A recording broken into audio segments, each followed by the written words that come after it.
고린도후서 12장 7절로 10절 말씀입니다. 우리 한 절씩 교독하겠습니다. 여러 계시를 받은 것이 지극히 크므로 너무 자만하지 않게 하시려고 내 육체에 가시 곧 사탄의 사자를 주셨으니 이는 나를 쳐서 너무 자만하지 않게 하려 하심이라.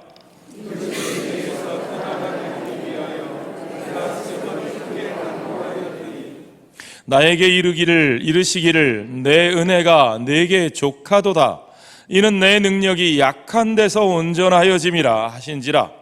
그러므로 도리어 크게 기뻐함으로 나의 여러 약한 것들에 대하여 자랑하리니 이는 그리스도의 능력이 내게 머물게 하려 함이라. 그러므로 내가 그리스도를 위하여 약한 것들과 능욕과 궁핍과 박해와 곤고를 기뻐하노니 이는 내가 약한 그때에 강함이라. 아멘.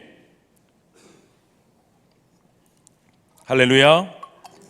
여러분, 우리 주님의 능력이 오늘 말씀을 통하여 저와 여러분 삶 가운데 임하시기를 주의 이름으로 축원합니다.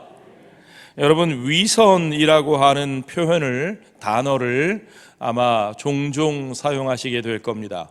위선이라는 말이 무슨 뜻입니까? 그것은 한자로 거짓 위자 착할 선자, 그러니까 착한 척 하는 거죠. 거짓으로 꾸며서 안 괜찮은데 괜찮은 양 위장하는 겁니다.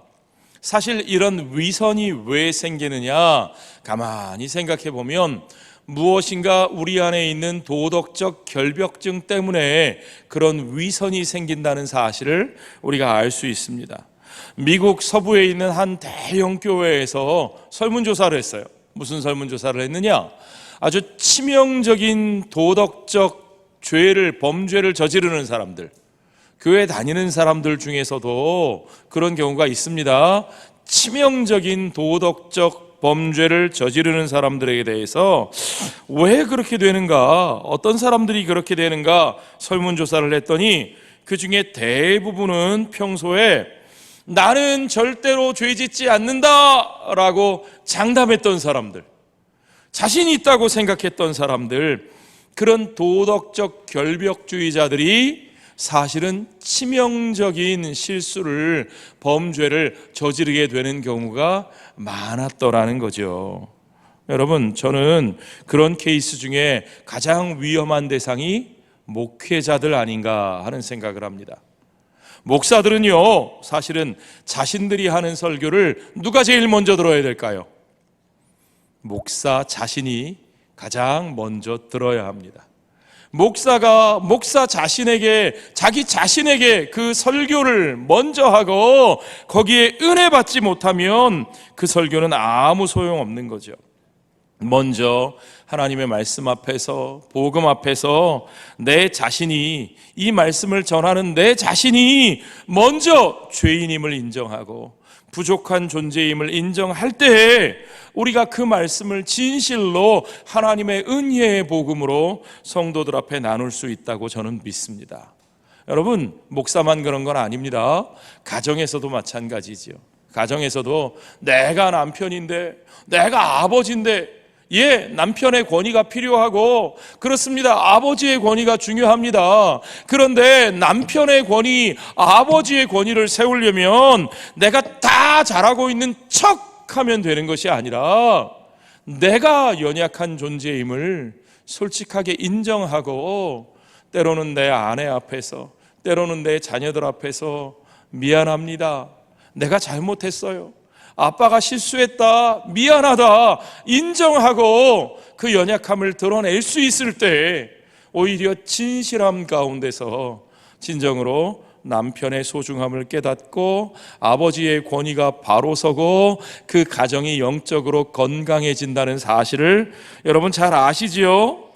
그렇습니다. 우리는 괜찮은 척함으로써 대단해지는 것이 아니라 우리 자신들이 연약함을 인정할 때에 그 연약함 속에서 오히려 하나님의 능력과 하나님의 강하게 하심이 드러나게 되는 것을 여러분 믿으시기 바랍니다.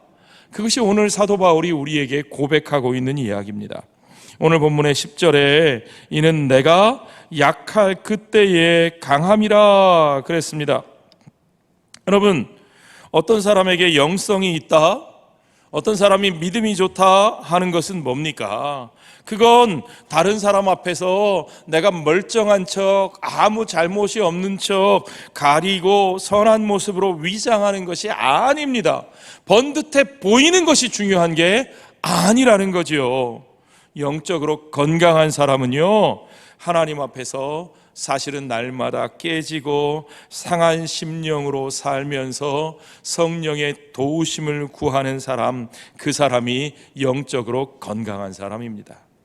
그런데 문제는 우리가 그 깨지고 상하는 것을 경험하면서 하나님의 은혜를 구하며 나아가기보다는 그 깨지고 상하는 자리가 힘드니까, 부담스러우니까, 불편하니까 그곳으로부터 도망치려고 한다는 거죠.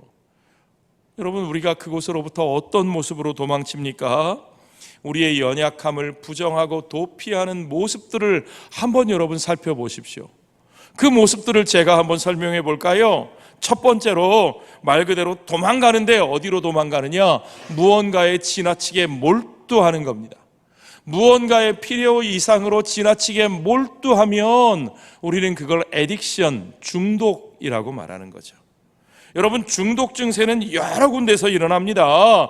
여러분이 흔히 아시는 대로 알코올, 마약 그런 것뿐만 아니라 무슨 게임 중독, 무슨 스포츠 중독, 도박 중독, 여러 가지 중독이 있습니다. 믿는 사람들하고는 상관없네요. 어떤 일에 지나치게 매니아가 되는 거, 여러분 사실은 무엇이든지 적절하지 않으면 과유불급이라 좋지 않습니다.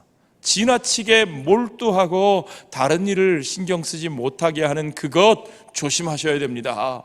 그런데 믿는 사람들에게도 그런 중독이 있어요. 여러분, 어떤 사람은요, 가정이 불편하고 힘들다고 가정은 내팽개치고 내게 있는 문제는 돌아보지 않고 교회 일에만 지나치게 몰두하는 사람도 있습니다. 여러분, 믿음 생활 잘하는 거 중요하지만, 열심히 신앙생활하는 거 좋지만, 그러나 자칫하면 그게 중독이 될 수 있어요. 나의 현실의 문제로부터 피하기 위해 중독이 되는 거예요. 종교 중독, 신앙생활 중독이 되면 안 되는 거죠. 여러분, 이런 중독 증세는 여러 가지로 나타납니다. 어떤 경우에 많은 남성들이 일에만 몰두합니다. 부부관계가 원만하지 않으니까, 뭐가 공허하고 허전하니까 그냥 지나치게 일에만 몰두해가지고요, 그런 사람들을 일중독 그럽니다. 워커홀릭, 일중독. 여러분, 일중독에 빠진 사람의 삶이 얼마나 비참한지 몰라요. 남자들만 그런 건 아닙니다. 여성들 중에서요, 때로 부부관계에 어려움이 있고 때로 자기 삶에 불만이 많은데, 그러한 모든 것들을 직면하지 않고 바로 해결하지 않고 그걸 누구에게 쏟아부어요? 자식들에게 쏟아부어요. 어머니들 남의 얘기 같지 않으시죠? 지나치게 자녀들에게 몰두해서 이게 내가 사는 건지 애가 사는 건지 모르고 막 그냥 자식 인생을 내 인생같이 막 내 마음대로 거기에 모든 것을 걸다가, 여러분, 그것 때문에 나도 상처받고 자식도 상처받고. 엄마가 그렇게 몰입하면 자녀가 잘 될 것 같으세요? 아니요. 그 몰입 때문에 아이가 망가지고 그 아이의 인생이 정말 괴로워지는 것들을 우리가 많이 봅니다. 여러분, 우리 삶의 모든 영역들에서 우리가 그 문제들을 직면하고 나의 연약함을 바라보지 않고 어떤 것에 몰두해서 그것을 가지고 나의 삶의 대리만족을 얻으려고 하면 결코 우리에게 답이 없다는 사실을 여러분 아셔야 됩니다. 어떤 사람들은 그 도피가 분노로 나타납니다. 모든 것들을 분노해요. 내 뜻대로 되지 않는다고 지나치게 화를 내고 뭐든지 남에게 비난하고 때론 난폭해지는 사람들이 있습니다. 여러분, 그것도 결국은 나의 연약함을 인정하지 못해서 그런 거예요. 여러분, 분노하고 난폭한 사람들이 강한 것 같아 보여도 아니에요. 연약하기 때문에 그렇게 하는 거예요. 그 연약함을 바라보지 못해서 그렇게 하는 겁니다. 때로는 크리스찬들 중에서도 그런 분들이 있어요. 이런 분들 보면 모든 걸 판단합니다. 가정에서도 교회에서도 막 비난하고 막 자기만큼 못하는 사람들에 대해서, 조금만 자기 마음에 들지 않는 것에 대해서 어떤 때는 막 신앙적으로 정죄하고 문제를 일으키고 남들을 불편하게 만듭니다. 그런 사람들 어떻게 되는 줄 아세요? 처음에는 자기가 하나님 앞에서 올바른 것처럼 막 하다가 나중에는 하나님께 불평해요. 하나님, 내가 이렇게 잘했는데 왜 저 사람 저렇게 하게 하시고 왜 상황을 이렇게 하게 하셔서 하나님 요 모양 요 꼴 되게 하십니까? 하나님 탓이에요. 그러다가 하나님과의 관계가 깨져버리는 거죠. 여러분, 또 다른 모습으로 나타나는 도피의 현상은 숨기는 겁니다. 은닉하는 거예요.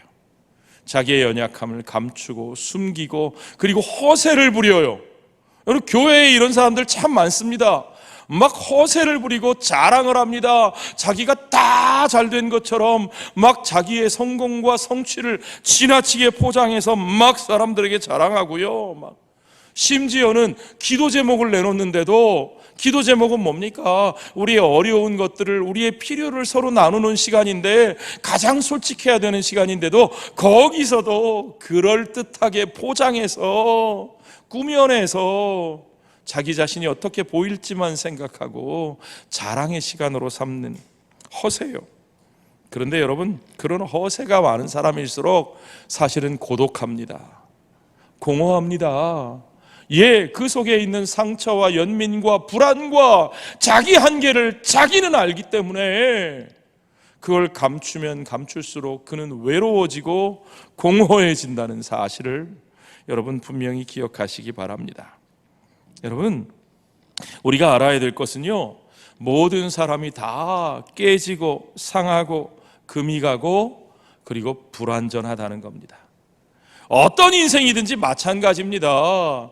그럴듯해 보여도 들여다보면 아프지 않은 인생이 하나도 없습니다. 연약하지 않은 사람이 하나도 없습니다. 왜요?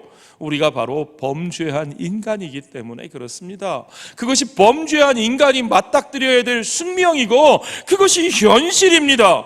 그런데 그것을 삶 속에서 부정한다고 해서 그것이 부정될 수 없고, 오직 우리는 그것을 가지고, 그 연약함을 가지고 하나님 앞에 진실되게 나아가는 길밖에 우리에게 길이 없다는 사실을 여러분 아셔야 됩니다. 그 연약함은 우리 같은 사람들 뿐만 아니라 사도 바울에게 있어서도 마찬가지였습니다.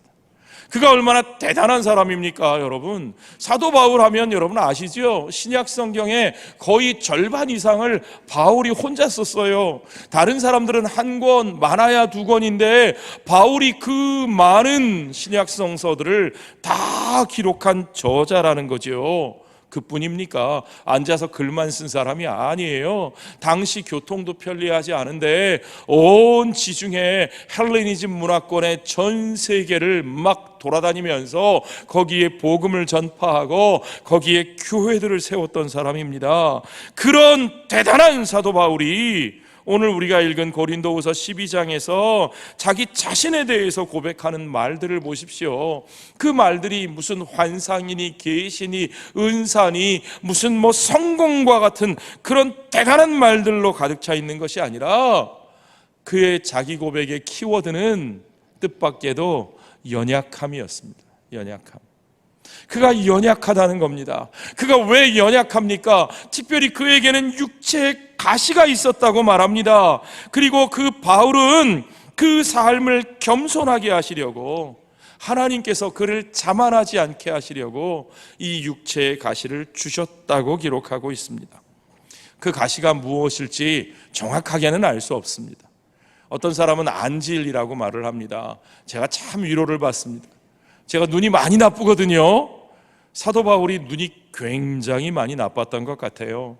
그래서 사도 바울이 사실은 신약 성경을 쓸 때도 대부분은 그가 구술하고 대필하는 사람들이 있었어요.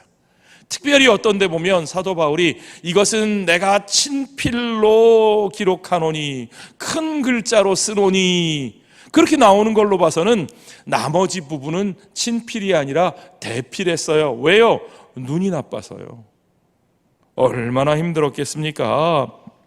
그것뿐만 아닙니다. 사도 바울에게는 간질병이 있었다 그래요. 여러분, 간질병이 어떤 건지 아시죠? 간질병이 도지면 증상이 도지면 거품을 물고 눈이 뒤집어지고 온 몸을 자기 마음대로 통제할 수 없어서 불로 들어갈지 물로 들어갈지 모르는 그런 무서운 증세입니다. 그러니까 옛날이나 오늘날이나 많은 사람들이 이 간질병 증세를 병으로 안 보고 귀신 들린 증세라고 오해들을 해가지고 간질 환자를 막 별의별 짓을 다 했던 것을 우리가 알지요. 그런데 다른 사람도 아니고 사도 바울이요, 복음을 전하는 사람이요, 귀신을 쫓아내는 사람이요, 병든 자를 살리는 사람이요, 그의 손수건만 얹어도 죽은 자가 일어나던 사람이 자기 자신이 간질병이라고 생각해 보십시오. 그가 복음을 전하고 있는데 그런 일이 벌어졌다고 생각해 보십시오. 그를 공격하는 자들이 뭐라고 말하겠습니까? 예수님을 향해서도 귀신의 왕 바알세불을 힘입어서 저런 일을 저지른다고 하는 그런 사람들이 바울을 향해서 간질병을 해결하지 못해서 고통스러워하는 바울을 향해서 도대체 뭐라고 공격했겠습니까? 자, 여러분, 이 가시가 얼마나 무서운 건지 보십시오. 그가 사용한 이 가시라는 말은요, 고대 문헌에서는 전쟁 중에 적의 진군 속도를 늦추기 위해서 땅에 박아놓은 말뚝, 장애물, 그런 것들을 뜻하는 말이래요. 그가 영적 전쟁을 하고 있어요. 그가 하나님이 주신 사명을 가지고 전진해야 되는데 그 가시가 뚝 가로막고 앞에 말뚝이, 장애물이 가로막고 치워지지 않는 겁니다. 어떻게 하겠어요, 여러분? 하나님이 그렇다고 해서 그러면 네 사명은 내가 거두어 가겠다 그러면 속 편할 텐데 그러지도 않으시면서 하나님 어쩌란 말입니까? 어쩌란 말입니까? 그가 기도를 안 했겠어요? 그가 3번이나 하나님 앞에 작정하고 기도하고 나아갔는데 하나님이 거두어 주셨을까요? 안 거두어 주셨을까요? 하나님이 안 거두어 주셨다는 거죠. 그러면서 하나님이 뭐라고 말씀하셔요? 오늘 본문의 8절을 보십시오. 이것이 내게서 떠나게 하기 위하여 내가 3번 주께 간구하였더니 나에게 이르시기를 내 은혜가 내게 어떻다? 족하다, 족하다. 왜요? 왜 그렇습니까? 하나님, 그것만 딱 거두어 주시면 내가 얼마나 신나게 사역을 할 텐데. 아니다. 이는 내 능력이, 누구의 능력이에요? 내 능력이니까 하나님의 능력이에요. 바울의 능력이 아니라 하나님의 능력이 약한 데서 온전하여짐이라. 너의 약한 데서, 나 하나님의 능력이 너 바울의 약한 데서 오히려 온전하게 드러남이라고 말씀하고 계신 겁니다. 그러므로 너는 도리어 크게 기뻐함으로, 뭘 기뻐하라고요? 너의 연약함을 크게 기뻐함으로 나의 여러 약한 것들에 대하여 자랑하리니 이는 그리스도의 능력이 내게 머물게 하려 함이라. 자신에게는 정말 심각한 고통이었던 그 연약함이 오히려 그리스도의 능력이 그에게 머물게 하는 길이라고 주님이 말씀하셨다는 겁니다. 그래서 그는 스스로 약해질 때 예수님의 진정한 능력과 영광이 자신을 통해 드러나게 될 것이라고 그렇게 말하면서 오히려 그 연약함을 지금 자랑하고 있어요. 우리 같으면 에이 그걸 자랑이라고 떠들어? 그런데 그는 진짜 그것을 자랑하고 있어요. 여러분, 정말로 가시는 바울로 하여금 그 연약함을 깨닫게 하고 하나님을 의지할 수밖에 없도록 몰아가는 겁니다. 그래서 바울이 우리에게 저는 이렇게 말하고 있다고 생각됩니다. 하나님께서 말이야 나 같은 사람을 쓰셨다면, 여러분 저도 여러분께 그렇게 말씀드리고 싶어요. 하나님께서 저같이 비리비리한 사람을, 여러분 제가 얼마나 비리비리한지 아시죠? 하나님이 저같이 비리비리한 사람을 쓰셨다면 세상 누구라도 들어 쓰실 수 있다는 사실을 여러분 믿으십니까? 왜 아멘 안 하세요? 안 믿어지셔요? 믿으셔야 됩니다. 그러므로 중요한 건 우리 가운데 예수님이 살아계시느냐, 그게 중요한 거지. 나의 능력이나 나의 달란트, 내가 가진 것은 문제가 되지 않는다는 말입니다. 하나님의 나라는 주님의 권능과 주님의 힘에 달린 것이지 우리의 능력과 재주가 중요한 게 아니라는 사실을 여러분 믿으시기 바랍니다. 바울은 저와 여러분에게 이 얘기하고 싶은 거예요. 그래서 바울이 하는 말은 여러분이 가진 그 악조건들을, 그것을 하나님이 주신 선물로 받아들이라는 말입니다. 하나님께서 여러분들에게는 어떤 악조건을 선물로 주셨나요? 제게 주신 악조건 이루 다 말할 수 없어요, 여러분. 하나님께서는 여러분에게 어떤 악조건과 어려움을 주셨나요? 여러분, 그 속 썩는 그 자녀, 생각만 해도 막 마음이 아프십니까? 우리 가족의 문제, 그것 때문에 내가 아무것도 못한다고 생각하십니까? 내 자신의 연약함과 내게 있는 중독의 어떤 문제 때문에 내가 지금도 씨름하고 있습니까? 우울하고 불안하고 외로워서 날마다 어두컴컴한 마음으로 지내고 계십니까? 여러분, 어떤 자매는요, 자기 아버지가 자기를 학대하고 너무너무 상처를 많이 줘가지고 분명히 예수님을 믿고 분명히 하나님을 믿는데 기도할 때마다 하나님 아버지 하고 기도를 못해요. 왜요? 아버지라는 말만 그냥 떠올라도 막 소름이 돋고 막 너무너무 마음이 힘들어서 상처가 그만큼 깊어서 하나님 아버지라는 말을 못한대요. 얼마나 상처가 깊길래 그러겠습니까? 그 분노 때문에 여러분, 바울처럼 신체적인 질병 또는 여러분이 가지신 어떤 장애 때문에 여러분 괴로워하시고 힘들어하고 계십니까? 세상에는 나의 연약함이나 나의 어려움을 막다른 골목처럼 취급합니다. 제가 작년에 병원에 입원해서 제가 가진 증세들을 이렇게 보는데 의사 선생님하고 수많은 검사를 받으면서 하나하나 확인해 가는데 제 마음속에 한쪽 귀에 자꾸 이런 사단의 소리가 들려요. 넌 이제 안 돼. 넌 이제 끝났어. 넌 이제 내려놔. 그런데 반대로 한쪽 편에서 주님이 말씀하시는 거예요. 아니야. 너의 연약함은 내가 너를 위해서 마련해 준 특별한 선물이야. 이것도 다 내가 너에게 주는 거야. 그러니까 네 힘과 능력이 아니라 너의 연약함과 너의 상함과 너의 한계를 받아들이고 그것 그대로 다 가지고 있는 그대로 내게 오면 돼. 나와 함께 하면 돼. 그러면 내가 그것을 끌어안고 너를 끌어안고 너의 연약함도 끌어안고 내가 이끌어 나갈 수 있어. 할렐루야. 여러분, 하나님의 주권을 믿으십니까?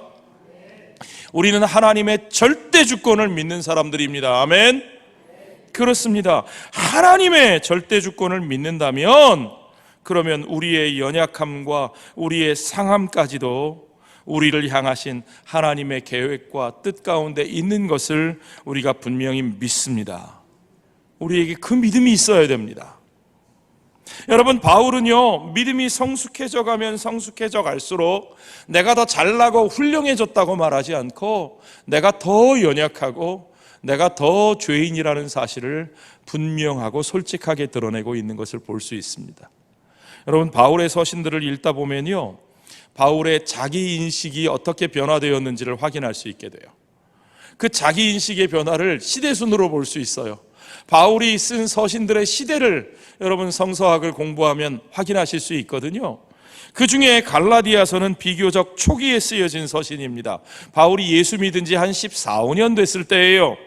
그때 바울이 쓴 글을 보면 얼마나 자신감이 넘치고 자부심이 있고 자존심이 센지 몰라요. 거기서 이렇게 말을 해요. 갈라디아서 2장 6절에 보면 유명하다는 이들 중에 이거 사도들 얘기하는 거죠. 베드로, 요한 뭐 이런 사도들. 바울은 원래 예수님의 제자 중에 들어있지 않았잖아요. 예수님을 믿는 사람들을 박해하던 사람인데 다메섹 도상에서 주님을 만나고 복음 전도자로 사역을 하는데, 그런데 유명하다는 이들, 원래 사도였던 이들, 그런 이들, 그들이 본래 어떤 이들이든지 내게 상관이 있다 없다? 없다. 난 관심 없다 이거예요. 아이고 세상에. 저 유명한 이들은 내게 더하여 준 것이 있고 없고 내가 저들에게 받은 거 없다. 아이고 자신만만하죠. 예, 어떻게 보면 그들을 다 우습게 보는 것 같아요. 그런데 그로부터 6년쯤 지난 AD 55년경에 쓰여진 고린도전서를 보면 한결 겸손해집니다.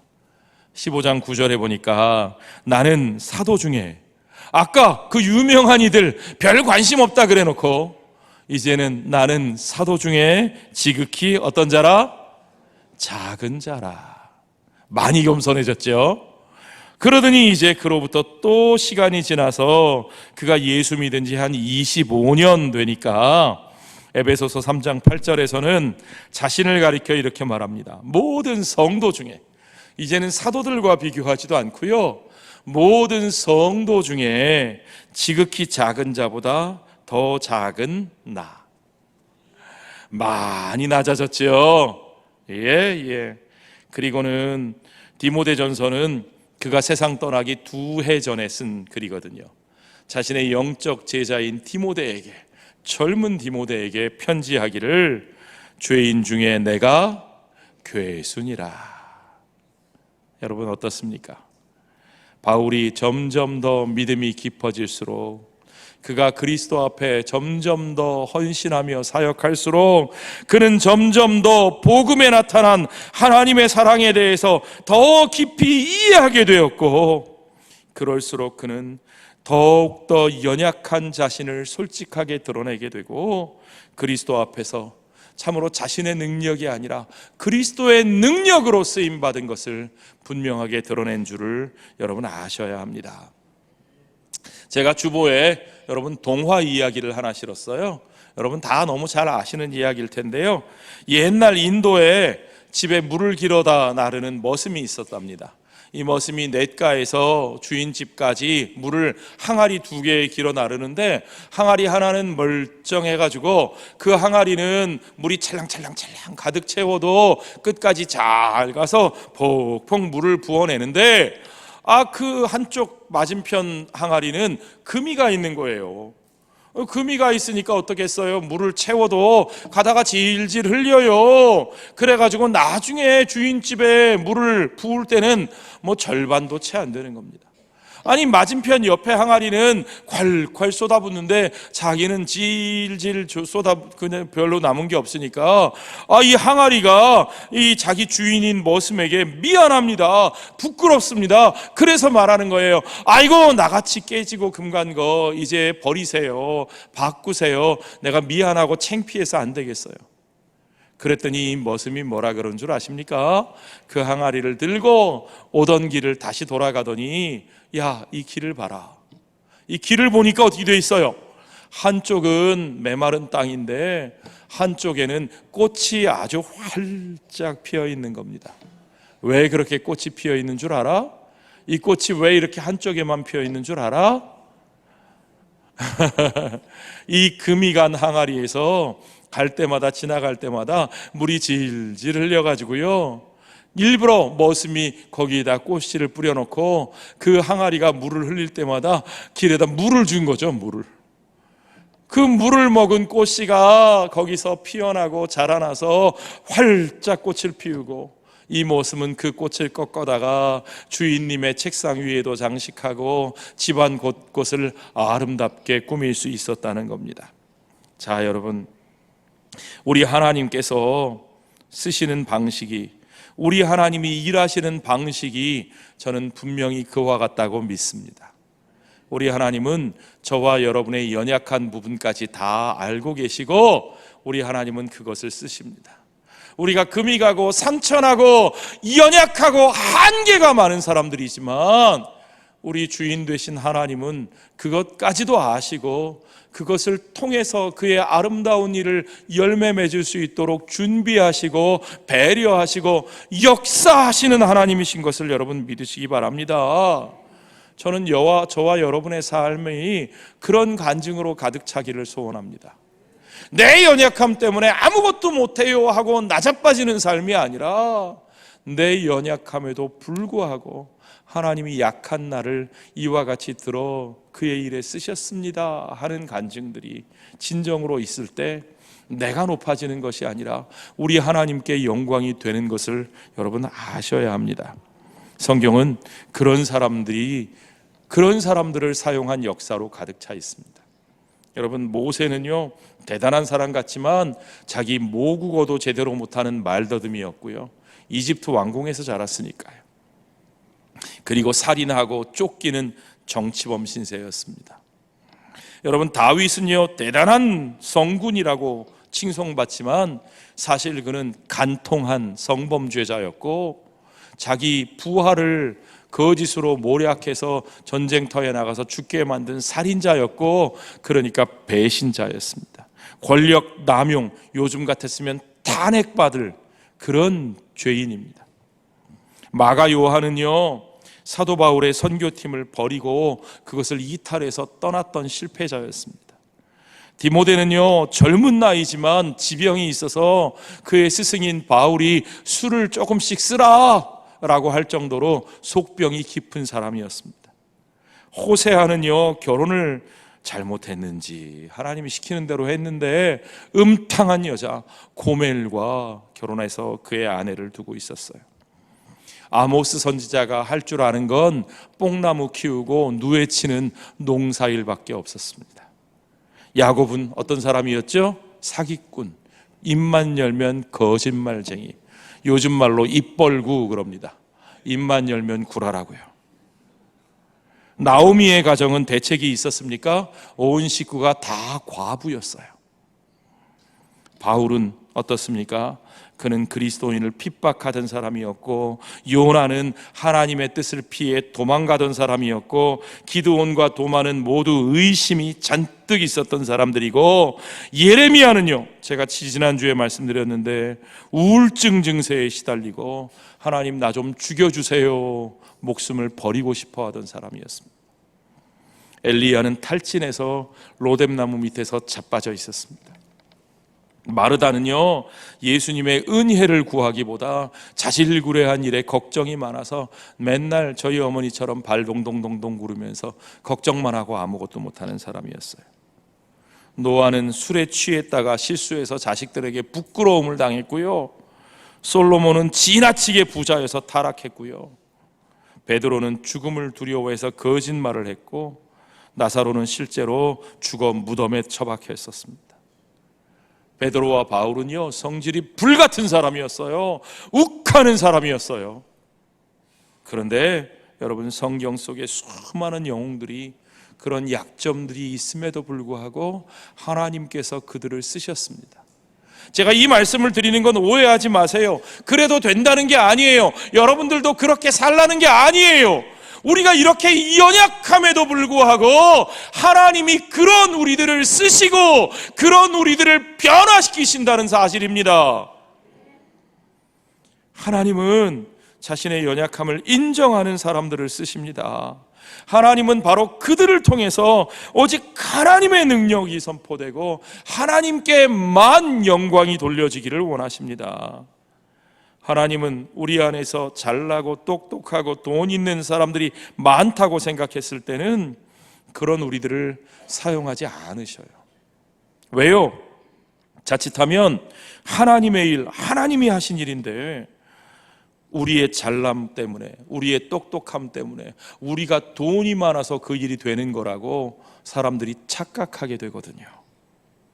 여러분, 하나님은 우리가 더욱더 겸손히 낮아지고 우리의 연약함과 무능을 인정하고 주님 앞에 회개할 때에 우리에게 진정으로 새로운 기회의 문을 열어주시는 것을 여러분 믿으시기 바랍니다.